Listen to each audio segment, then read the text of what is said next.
नमस्कार दर्शकों, स्वागत है आपका हमारे चैनल सीक्रेट ऑफ लाइफ पे। आज की वीडियो तुला राशि पर गुरु का 20 नवंबर 2020 को मकर राशि में जो प्रवेश होने जा रहा है, 5 अप्रैल तक ये मकर राशि में गुरु रहेंगे। उसके बाद अभिचारी होकर वो कुंभ राशि में प्रवेश करेंगे। तो ये जो प्रवेश होने जा रहा है, इसका तुला राशि पर क्या असर पड़ेगा, तुला लग्न पे, इसको देखिएगा ध्यान से। इस पर वीडियो हम बना रहे हैं।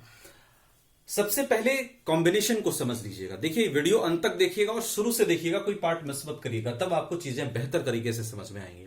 सबसे पहले जो कॉम्बिनेशन बन रहा है शनि और गुरु का, इस पे ध्यान दीजिएगा।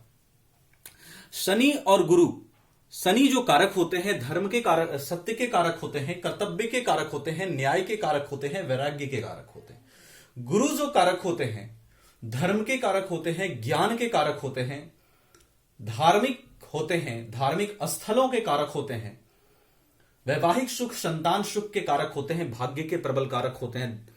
उसके साथ साथ हमारे सद्विचार, सद्ज्ञान, हमारे चरित्र के कारक।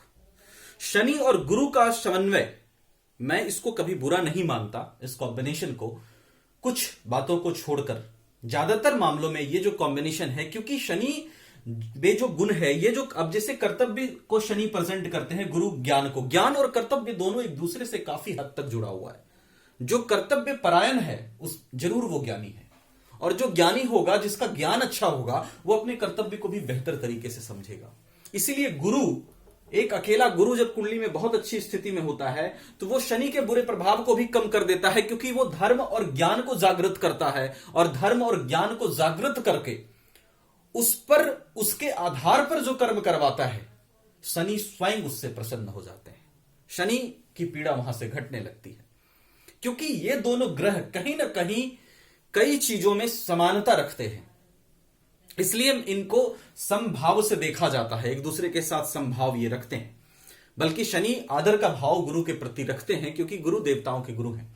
तो यहां पर ये जो कॉम्बिनेशन है, ये कॉम्बिनेशन बुरा नहीं है। फिलहाल तुला राशि, तुला लग्न में गुरु मारक जरूर होते हैं, लेकिन गुरु की दृष्टि में अमृत होता है। तो क्या बेनिफिट्स आपको इस गोचर काल में मिलेंगे, और किन बातों की सावधानियां भी आपको किन बातों पर रखनी चाहिए, इस पर हम चर्चा करेंगे। आप वीडियो को अंत तक देखिएगा। सबसे पहले देखिए, गुरु की दृष्टि की बात कर लेते हैं। गुरु जहां देखते हैं वहां अच्छा करते हैं। गुरु की 5वीं दृष्टि पड़ेगी अष्टम भाव पे। अष्टम भाव मानसिक परेशानी, मानसिक कष्ट का घर, कई सारी परेशानियों का घर, दुर्घटना का घर, एक्सीडेंट का घर, अकाल मृत्यु का घर, आयु का भी घर होता है।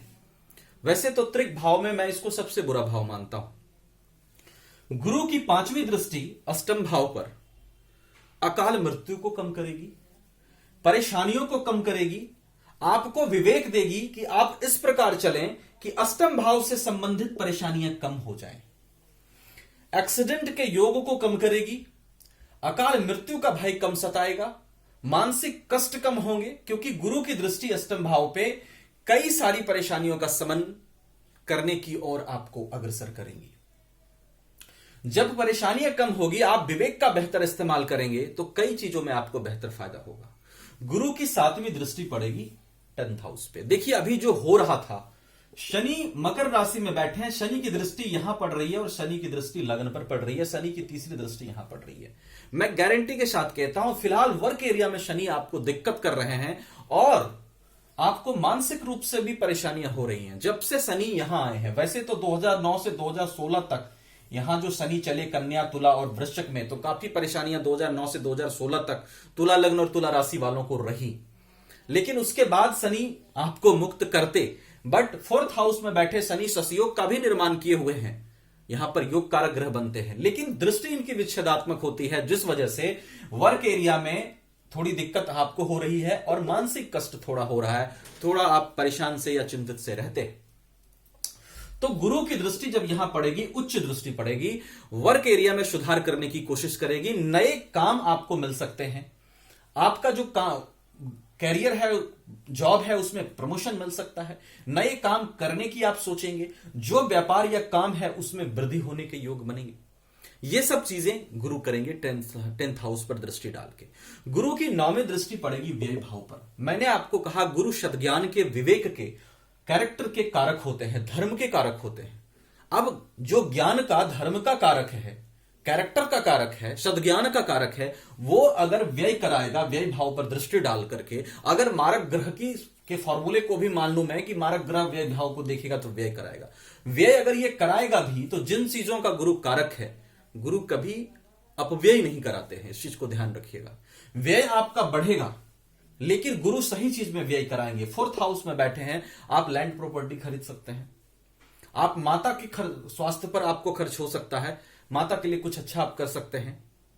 सुख भाव में वृद्धि, खर्च गुरु की दृष्टि यहां पड़ेगी, व्यय भाव को, व्यय को बढ़ाकर आपके सुख में वृद्धि कराएंगे, आपके लैंड प्रॉपर्टी में वृद्धि कराएंगे, शुभ काम में, शुभ चीजों में आपको खर्च कराएंगे। लेकिन थोड़ा सा अनावश्यक खर्च से आप बचिएगा और इस गोचर काल के दरमियान जो सावधानी रखनी है, कर्ज से बचिएगा, कर्ज लेने की कोशिश ज्यादा मत करिएगा, क्योंकि उतना ही अगर बिना कर्ज से ही निपट जाए स्थिति तो अच्छा है आपके लिए।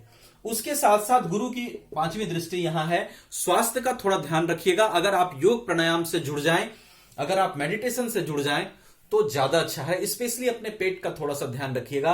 गुरु की दृष्टि 8वें पर पड़े, 6 पर पड़े या गुरु इन दोनों भावों में बैठे तो थोड़ा सा पेट से संबंधित प्रॉब्लम देते हैं, या लीवर से संबंधित थोड़ा लीवर का गर्म होना, तो उसका थोड़ा ध्यान रखिएगा।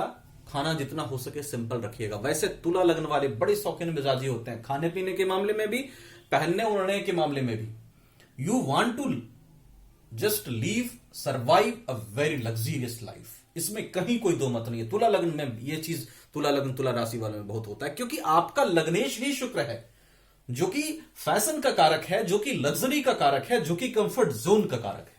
तो इस वजह से आपका इंटरेस्ट इन सब चीजों में ज्यादा रहता है, और पिछले कुछ सालों से आप ये सब मिस कर रहे हैं। तो बड़ा हेक्टिक शेड्यूल हो गया है, आप लोगों को लग रहा है कैसे स्थिति सही होगी। मैं समझ पा रहा हूं इस चीज को। देखिए, शनि एक ऐसे प्लैनेट है, यहां आपको प्रॉब्लम दी, अभी लग्न को देख रहे हैं, लग्न को जब देखते हैं चीजें डिले कराते हैं, थोड़ा धैर्य तो रखना पड़ेगा, धैर्य के बिना काम नहीं चलेगा। इंतजार करिए, शनि बहुत योग कारक ग्रह आपकी कुंडली में बनते हैं, ये मैं थोड़ा सा इस गोचर से हटके बता रहा हूं, थोड़ा धैर्य अभी आपको और रखना है। आशा करता हूं कि गुरु जो अब आपकी, गुरु की जो दृष्टि है वो आपके लिए चीजें अच्छी करे, तो विवेक से काम लीजिएगा। अभी देखिए, राहु यहां बैठे हैं, यहां बैठकर धन स्थान को देख रहे हैं, गुरु को देख रहे हैं। निश्चित रूप से धन का इन्वेस्टमेंट सोच समझ के करिएगा, धोखा आपको हो सकता है, दिक्कतें आपको हो सकती है। राहु की दृष्टि गुरु पर थोड़ा मानसिक अशांति रख सकती है।